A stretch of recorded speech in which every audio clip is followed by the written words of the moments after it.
네, 오늘 말씀의 제목은 약함이 길이 되려면이라고 하는 제목입니다. 약함이라고 하는 것은 여러분 그다지 좋아하는 주제는 결코 아닙니다.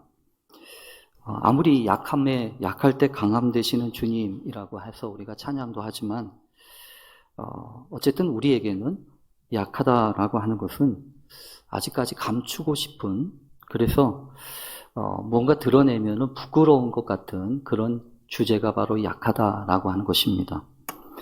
왜냐하면 아마 그런 약점들을 이렇게 보여드리고 드러내게 되면 적들이 가만히 있겠습니까? 요즘에는 참 하도 치사하고 또 답답해서 이 약점만 골라서 이렇게 하게 되지 않습니까? 그래서 웬만하면 어떻게든지 약점을 보여주지 않으려고 하고 감추려고 하고 숨기려고 하는 것이 오늘날 우리의 일반적인 성향입니다. 짐승도 그건 다르지 않습니다. 짐승들도 하찮은 미물들도 이렇게 보면 몸집을 막 이렇게 부풀리든지 아니면 여러 가지 화려한 이런 그 깃털 같은 것도 이렇게 막 장식을 해가지고 오히려 이 자신을 이렇게 절대로 건드려서는 안 되는 그런 위협적인 존재로 이렇게 보여지도록 그렇게 그래야 자기 자신이 살아가고 지켜낸다고 생각하기 때문에 그런 일들을 하는 것 같습니다. 세상은 이렇게 흘러가고 있는데 정말 하나님 앞에서는 어떻게 될까요?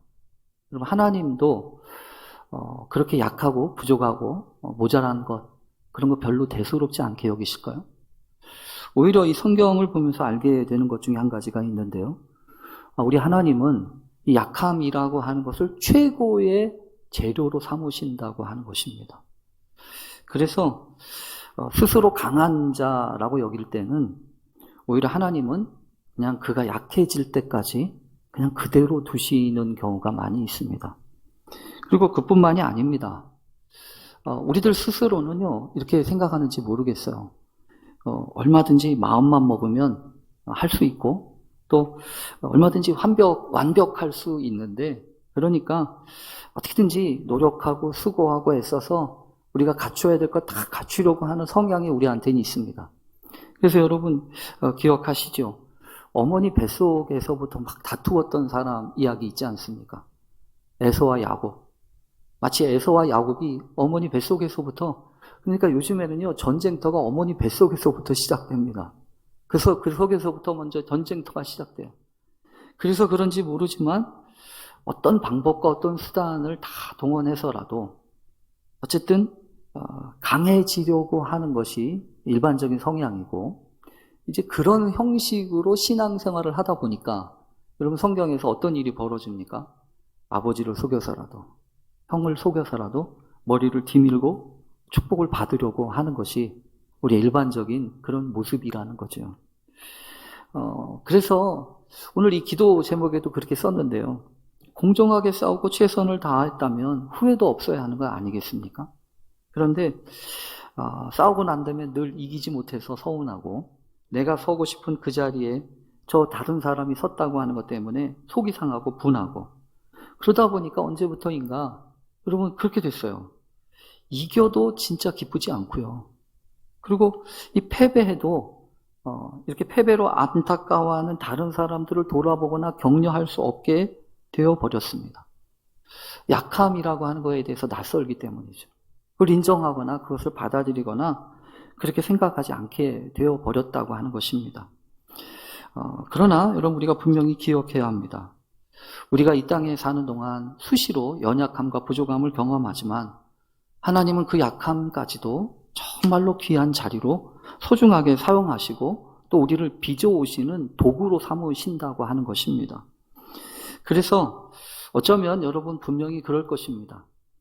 우리가 아무것도 할 수 없다고 생각했던 그 약함의 자리가 바로 우리를 하나님의 것으로 거듭나게 하고 또 우리를 단련하시는 그런 용광로 같은 자리고, 또 나보다 더 크신 하나님의 능력을 경험하게 하는 그런 변화의 자리가, 그런 연약함의 자리가 아닌가 싶습니다.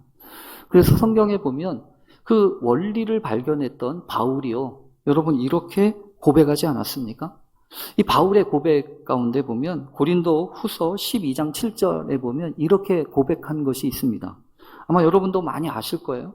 내가 여러 계시를 받은 것이 지극히 크므로 너무 자만하지 않게 하시려고, 나를 너무 자만하지 않게 하시려고 내 육체에 가시 곧 사탄의 사자를 주셨다. 나를 쳐서 너무 자만하지 않게 하시려고. 그런데도 불구하고 여기 성경에 보면요, 이것을 내가 이겨내려고, 이것을 내가 해결해 보려고 하나님 앞에 3번이나 구했다는 거죠. 비록 3번이겠습니까? 아마도 그렇지 않았겠어요? 하나님, 이런 식으로 하면 내가 어떻게 복음을 전합니까? 복음을 전하다 픽픽 쓰러지고 또 남들 못지않게 이렇게 아파가지고 어떻게 복음을 제대로 전할 수 있겠습니까? 다른 사람은 고치는데 너나 고쳐라 라는 얘기 듣지 않겠습니까? 그러니 고쳐주십시오. 그러면서 하나님 앞에 울부짖으면서 3번이나 간절하게 기도했다는 거 아닙니까? 근데 하나님은요, 그 기도를 들으시지 않으셨어요. 오히려 내 은혜가 내게 족하다 그러시면서 내 능력이 약한 데서 온전해졌다 이러면서 약함의 비밀과 관련된 이야기를 이 바울에게 가르치시지 않았습니까? 그러면서 너무 자만하지 않게 하시려고 했던 것이 첫 번째 원인이라면, 두 번째는요, 그리스도의 능력이 내게 머물게 하기 위함이었다라고 얘기하죠. 그 약함이라고 하는 자리가 하나님의 능력이 내게 머물게 하는 그런 기회였다는 거죠. 그래서 이제는 내가 약한 것을 자랑하겠습니다 라고까지 이 바울이 그렇게 고백하지 않습니까? 어떤 면에서 보면 여러분, 기독교인들, 특별히 신앙으로 훈련되고 연단받는 그런 사람들은요, 다른 거 자랑할 게 아닙니다. 잘난 거 자랑하는 게 아닙니다. 뭐 남들보다 대단한 거 자랑해서는 안 됩니다. 오히려 부족하지만, 연약하지만 하나님의 특별하시는 총이 우리를 이끌고 있고, 그래서 내가 아무것도 자랑할 것 없지만 하나님의 은혜와 하나님이 하셨습니다, 이거밖에 더 할 말이 뭐가 있겠냐는 거죠. 오늘 제가 이런 이야기를 먼저 드리는 이유는 오늘 본문을 볼 때 이제 그렇게 마음 가운데 다가왔다는 거예요. 사실 오늘 본문은요, 하여튼 먼저 좀 이런 얘기를 먼저 좀 드리고 싶어요. 아직까지 우리는 사도행전을 보고 있습니다. 언제 끝날 거예요? 어떤 분이 물어보시더라고요. 이 사도행전이 끝나면 끝납니다. 이렇게 이야기를 드렸는데요. 이 사도행전의 이야기가 공교롭게도 우리가 코로나를 시작하면서 다시 보게 된 말씀이었습니다. 그래서 이 코로나로 힘들고 어려운 우리 시대에 하나님 어떻게 하면 교회가 어떻게 부흥하고 또 어떻게 하나님 앞에서 믿음으로 성장하고 준비해야 되는지를 이 사도행전의 말씀을 가지고 우리가 지금 살펴보고 있는 겁니다. 그런데 오늘은 공교롭게도 여러분, 이 사도 바울의 이야기가 아니고 한바탕 이야기가 끝나고 난 다음에 오늘 성경에서는요, 이 아그리빠라고 하는 왕과 버니게라고 하는 이 부부입니다. 아그리빠 1세의 이 아들이요, 또 누나인데, 사실은 뭐 예전에는 이런 식으로도 이제 결혼도 하고, 그리고 또 그래서 정권을 지켰던 예들이 많이 있으니까요. 어쨌든 그 분봉왕이었던 그 헤롯 아그리빠 2세가 그 당시 새롭게 신임 총독이 되었던 이 총독 베스도를 찾아오게 되었다고 하는 것이요. 그런데 여러분, 성경에 보면 이 베스도가 한바탕 이야기를 지금 처리하고 있습니다. 그런데 이 흘러가는 모습이나 재판의 과정들이 그렇게 썩 탐탁지 않게 이루어지고 있습니다. 그것이 이상한 거죠. 여러분, 세상에서 힘 있는 사람들, 또 능력 있고 권력 있는 사람들의 이야기만 다 통한다고 생각하지만, 여러분, 역사를 이렇게 보면 그렇게만 흘러가는 것 같지는 않아요. 오늘 이 바울의 이야기도 사실 그렇습니다. 어떻게 보면 바울이라고 하는 사람은 힘이 없는 사람입니다. 사실 뭐가 있겠어요? 오죽했으면 성전에서 예배를 드리다가 제사를 드리다가 오해를 받아서 멱살을 잡혀가지고 끌려가지고 바깥에 패대기를 칠 정도로, 그래서 이제 거의 죽을 정도로 될 수밖에 없었던 그런 상황에서 겨우 로마 군인들한테 끌려가가지고 겨우 목숨이 붙어있게 된 이 사람. 이 사람은요, 어떻게 보면 운도 지지리도 없는 사람입니다. 그래서 거의 죽을 뻔하다가 다시 살아났지만, 그래서 가이사랴라고 하는 곳까지 지금 급하게 이동을 하고 있지만 자신은 무죄하다고, 나는 그런 죄를 범한 적이 없다고 아무리 이야기를 해도 그 말을 들어주는 사람이 없었습니다. 왜냐하면 그를 노리고 있었던 유대 지도자들, 종교 지도자들이 계속해서 어떻게 하면 없애버릴지를 계속해서 고민하고 있었기 때문이죠. 그러니까 그런 사람들에게 둘러싸여 있었던 이 사도 바울은요, 아무 힘이 없는 사람이에요. 근데 그럼에도 불구하고 오늘 성경을 보면 그 사람 하나를 제대로 처리하지를 못했습니다. 이미 아시는 것처럼 예루살렘에 있을 때도 여러분 그러지 않았습니까? 그 총독을 잘 구슬러가지고 빨리 보내달라고 이야기하면 우리가 중간에서 없애버릴게 라고 하는 그런 계획까지 세웠지만 생각지 못했던 바울의 생질이 나타나가지고 그런 이야기를 이야기하면서 그날 밤에 천부장이 사람들을 동원해가지고 가이사랴로 후떡 옮기지 않았습니까?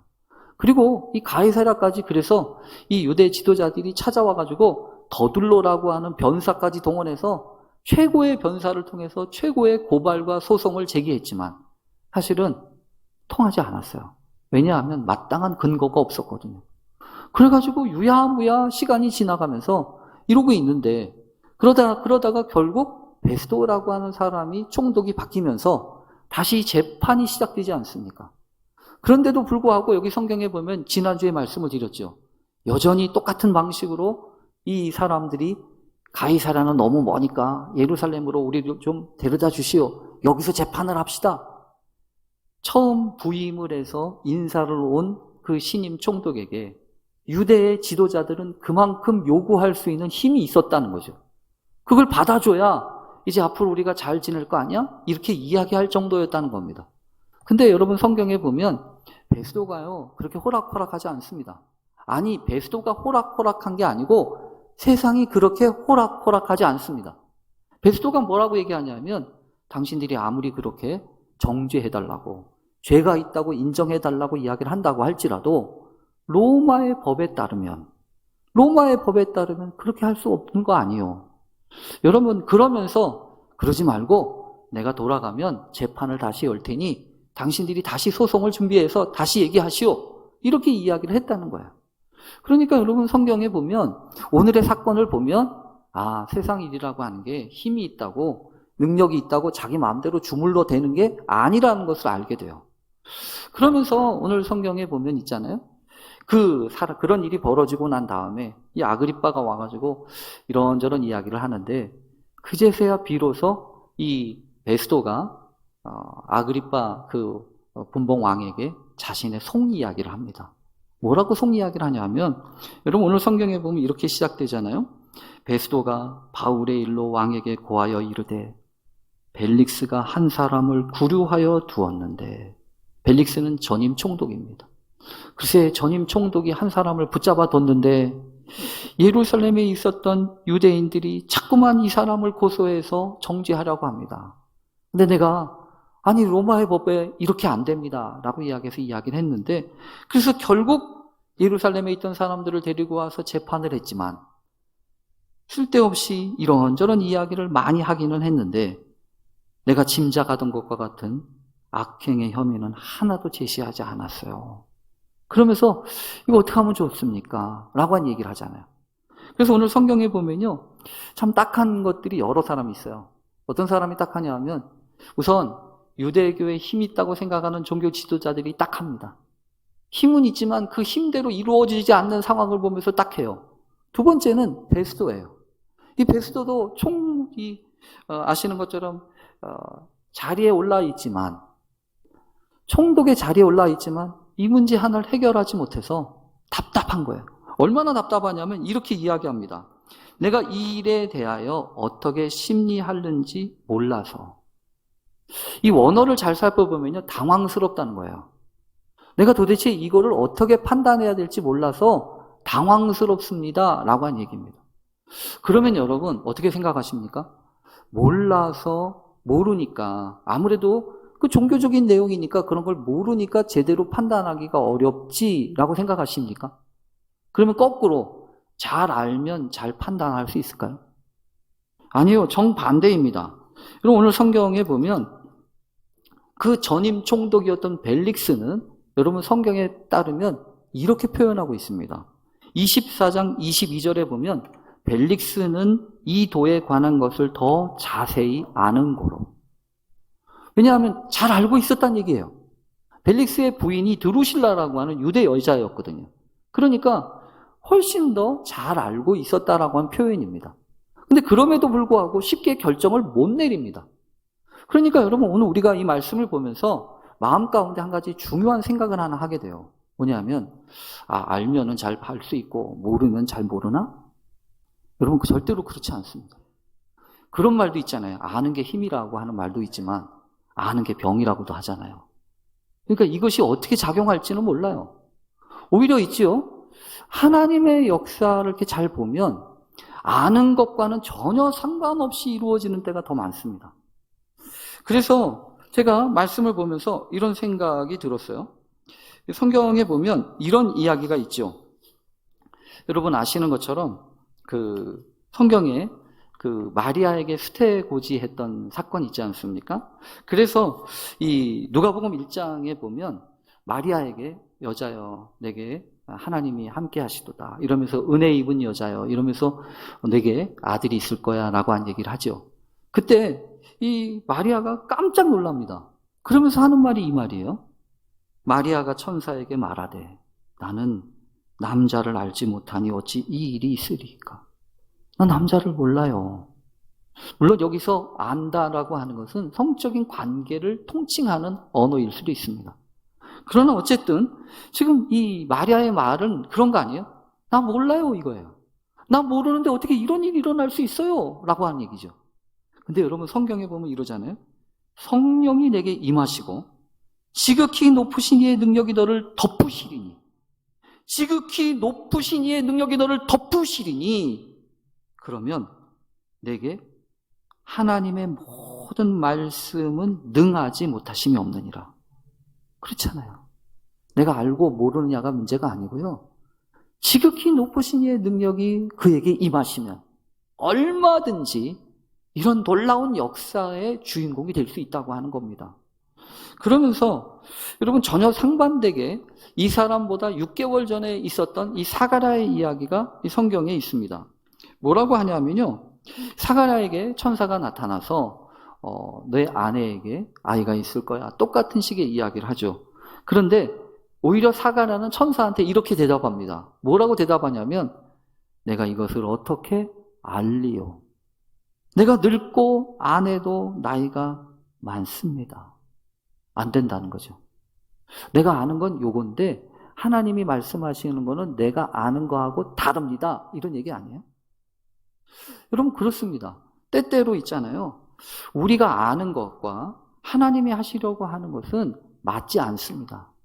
그래서 하나님의 일을 하기 위해서 우리가 많이 알아야 되는 것은 아니에요. 아는 것이 힘이라고 하지만 아까도 말씀드린 것처럼 아는 것이 병이기도 하거든요. 그래서 여러분 우리가 기억해야 합니다. 하나님, 우리에게 다가오는 이런저런 연약함이 사실은요, 그렇죠. 약하다라고 하는 것은 우리에게 부끄러운 일입니다. 그래서 여러분 어린아이들이 약한 모습은 그나마 귀엽기라도 하죠. 근데 나이 들어서 약해지고 나이 먹어서 큰 사람이 연약해지면은 어떻게 보면 추하다고 생각하고 부끄럽다고 생각하잖아요. 그래서 연약함이라고 하는 것은 있어서는 안 되는 일이고 감당하기 어려운 일이라고 생각하지만 하나님이 하시는 놀라운 믿음의 역사들을 보면 그렇지 않다는 거예요. 약해도 하나님의 역사가 나타날 수 있고요. 몰라도 하나님의 은혜가 임할 수 있다는 거예요. 근데 문제는 이거예요. 여러분 아시죠? 예수님이 하셨던 일 가운데 이런 사건이 한 번 있습니다. 사랑하는 이가 병들었습니다. 라고 하는 이야기를 들었음에도 불구하고 일부러 안 가십니다. 아니, 보통 때 같으면 아픈 사람, 사랑하는 사람이 병들었다고 하면 여러분 어떡합니까? 빨리 찾아가서 고쳐주기도 하고 위로해주기도 해야 되잖아요. 근데 그날따라 이상했어요. 나사로가 병들었다는 얘기를 듣고서도 안 가십니다. 그러고서 한참 있다가 이제 가자. 나사로가 잠들었는데 내가 가서 깨워야지. 이상한 소리를 하시는 거예요. 알고 봤더니 나사로는 죽었어요. 그래서 나사로가 죽고 난 다음에 나흘이나 되어서 장사를 다 치내고 난 다음에 늦게 도착한 예수님께 여러분 그 유가족들이 얼마나 서운했겠습니까? 왜 이제 왔냐고. 이제 와서 무슨 일을 하시려고 하는 거냐고. 그러면서도 그 마음을 쭉 누르면서 뭐라고 하죠? 이제라도 당신이 무언가를 하시면 하실 수 있습니다. 이렇게 얘기하죠. 그때 주님이 말씀하십니다. 뭐라고 얘기하시냐면 무덤이 굴이라 돌로 막혀 있었는데 돌을 옮겨 놓으라 이러시잖아요. 뜬금없이 돌을 옮겨 놓으라. 그래서 이 마르다가 다시 이야기합니다. 주여, 죽은 자가 죽은 지 나흘이 되어서 벌써 냄새가 납니다. 아마 그랬겠지요. 냄새가 풀풀 나는 진동하는 그 냄새를 막기라도 하려고 무덤 문이라도 막아놓은 거 아니겠어요? 근데 주님이 그거 옮기라는 거예요. 몰라서 그러셨을까요? 그리고 여러분 이상하지 않습니까? 어쩌면 죽은 자를 살아나게 하시는 그 능력 있는 분이라고 한다면 돌문 하나 옮기는 거 못 하시겠냐고요. 얼마든지 하실 수 있잖아요. 근데 주님이 이상해요. 굳이 저거는 네가 옮겨놓으라는 거예요. 굳이 저거는 네가 옮겨야 된다는 겁니다. 그래서 오늘 성경에 보면 내 말이 내가 믿으면 하나님의 영광을 보리라 하지 아니하였느냐. 주님이 말씀하시는 거야. 그래서 돌을 옮겨 놓으니까 주님이 말씀하시면서 이 부활의 역사의 주인공이 되게 하시지 않습니까? 여러분 오늘 성경을 보면서 우리가 그런 생각이 드는 거죠.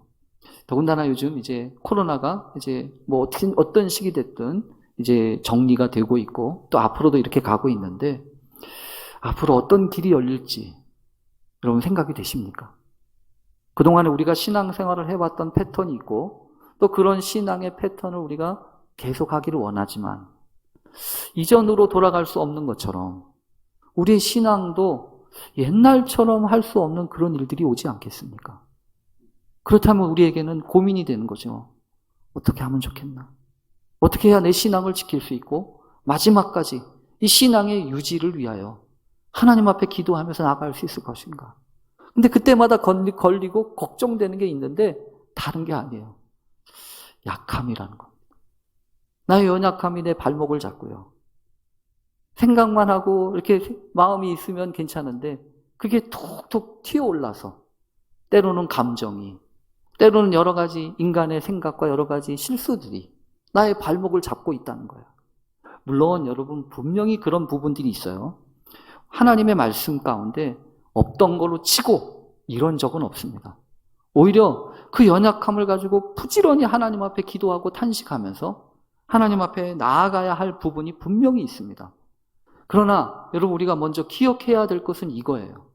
하나님, 우리의 연약함 또한 새로운 은혜의 기회가 되게 해주십시오. 여러분, 베스도가 버티고 있고 또 유대의 종교 지도자들이 눈 부라리면서 지금 지켜보고 있는 상황 가운데 그 아무런 힘이 없는 이 바울 한 사람, 그 바울이 여러분 마지막에 어떻게 결정하죠? 차라리 나를 로마의 황제에게 보내주시오. 그러면서 자신의 길을 이야기하고 그것을 위해서 호소했다고 하는 표현이 있어요. 그런데 여러분 놀랍게 바울이 기도하고 호소한 그대로 삶이 흘러가고 있습니다. 여러분 어쩌면 우리의 삶 또한 그럴지 몰라요. 힘 있는 사람들이 우리를 막 휘어잡고 또 능력 있는 사람들, 자격 있고 권력 있는 사람들이 막 휘어잡는 것처럼 보여질지라도 아니요. 결정적인 순간에 하나님이 우리에게 기회 허락하시고 또 붙드시고 또 우리로 하여금 선택하게 하실 거라고 저는 믿습니다. 그러면 그때 어떻게 해야 되냐는 거예요. 하나님의 말씀을 선택하십시오. 내가 비록 아무것도 잘 모르지만 주의 여종이오니 말씀대로 내게 이루어지이다. 이렇게 고백하면서 하나님의 말씀대로 내가 돌을 옮겨 놓으니 하나님의 역사가 그때부터 이루어지는 것처럼 그렇게 일어날 수 있게 되기를 간절히 바랍니다. 사실 오늘 본문을 준비하면서요. 제가 우리 권사님 한 분이 책을 하나 보내주셨어요. 아픔이 길이 되려면이라고 하는 책입니다. 사회역학을 연구하는 한 박사님의 책이었어요.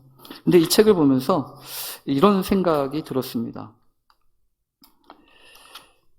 질병의 원인을 찾아서 연구하는 것이 사회역학의 학문이었는데, 앞으로 우리가 건강하게 살려면 어떤 것이 필요한가라고 하는 질문입니다. 그런데 이분이 얘기하는 거예요. 눈부신 의술, 의료기술의 발달도 중요하지만 의술이 고도로 발달해도 해결하지 못하는 여러 가지 삶의 문제들이 있다는 거예요. 그래서 이런 것들은 어떤 개인적인 요인도 중요하지만 개인의 입장에 따라서 개인이 타고나는 걸 어떻게 하겠습니까? 그건 어떻게 할 수 없으니 함께 살아가면서 경험하는 이 공동체 안에서, 그게 때로는 사회적으로, 그게 때로는 직장에서, 그게 때로는 지역사회 안에서, 또 때로는 가정에서, 어떻게 보면 그 안에서 부딪히고 만나는 것들이 더 훨씬 중요한 거 아니냐. 그래서 그것을 더 심도 깊게 살피면서 이분이 얘기하는 게 아픔도 길이 되었으면 좋겠다 얘기하는 거예요. 살다 보면 아프지요. 연약하니까 아픈 겁니다. 병드니까 아픈 겁니다. 그러나 그 아픔도 다른 사람들의 치유와 회복을 위한 길이 되었으면 좋겠다라고 이야기해서 이런 책을 냈다면, 그럼 우리 하나님은 어떠실까요? 우리 하나님은 어떠시냐고요? 어쩔 수 없이 우리에게 주어진 이 약함의 굴레, 연약함의 굴레조차도 하나님은 은혜의 기회로 삼지 않으시겠습니까? 여러분 생각해 보십시오. 우리가 바라보고 매일같이 예배를 드리면서 생각하는 저 십자가는 무력함의 상징이지 않습니까? 뭘 좀 할 수 있으면 내려와 보라고 그렇게 외치고 부탁했지만 예수님은 끝까지 아무것도 안 하고, 아니 못하는 것처럼 보여지는 그 상황을 그대로 머무셨잖아요. 그래서 무기력하게 십자가에서 돌아가셨잖아요. 그러나 저 무력함의 상징이 우리를 구원하는 생명의 상징이요, 구원의 능력이 되지 않았습니까? 예수님의 못자국 난 상처는 의심 많은 도마를 변화시키는 능력이 되지 않았냐는 거예요. 여러분, 우리도 마찬가지일 겁니다. 우리도 경험하는 그런 상처들, 우리도 수시로 느끼는 내 자신의 연약함, 그것 때문에 골치 아프고 그것 때문에 속상하지만 그거 하나님이 주관하시면 얼마든지 구원을 위한, 또 능력을 위한 길이 되게 하실 줄로 믿습니다. 그런 은혜가 임하는 우리 모든 삶 되실 수 있기를 간절히 축원합니다.